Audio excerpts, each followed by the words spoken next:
সংবাদ সম্মেলনে মেজাজ হারালেন পরীমণি। সংবাদ সম্মেলনে পরীমণি মেজাজ হারায় ফেলছে। সে একটা নায়িকা ব্রো, সে যদি মেজাজ হারায় তাইলে তো মানে কি বলার আছে। হ্যাঁ, আগে দেখি আসেন তারপরই বলি।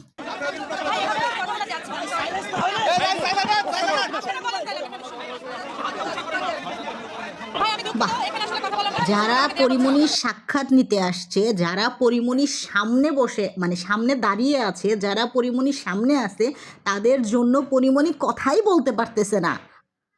পরীমণি মেজাজ হারায় ফেলছে। ওয়াও, গ্রেট গ্রেট লাইন, খুব ভালো লাইনার দিছে।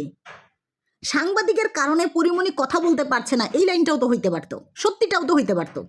পরীমণি মেজাজ হারাইছে, কেন হারাইছে?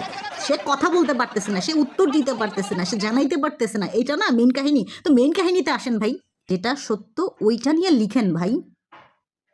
পরীমণি মেজাজ হারালো সাংবাদিকদের হইচয়ের কারণে, এইটা লিখতে পারেন। মেজাজ হারালো পরীমণি। ওয়াও, ভালো লাগছেন, ভালো লাগছেন। আপনি এমনি করে পরীক্ষা লেখছেন, লেখা লেখা লেখা লেখা এত দূর আইছেন, বুঝছি। আর আপনার কোন স্যারে যে খাতা দেখছে সেই স্যারেই জানে। স্যার, আপনার এই স্টুডেন্টগুলোরে আপনি একটু দেখা রাখেন, এটিতে আপনি পাস করাইছেন, একটু দেখেন সেটি কত ট্যালেন্টেড। অরিজিনালে না আইসা মন গড়ায় আসছে। বই খাতা কলমেও কেডি লেখাইছিলেন ভাই?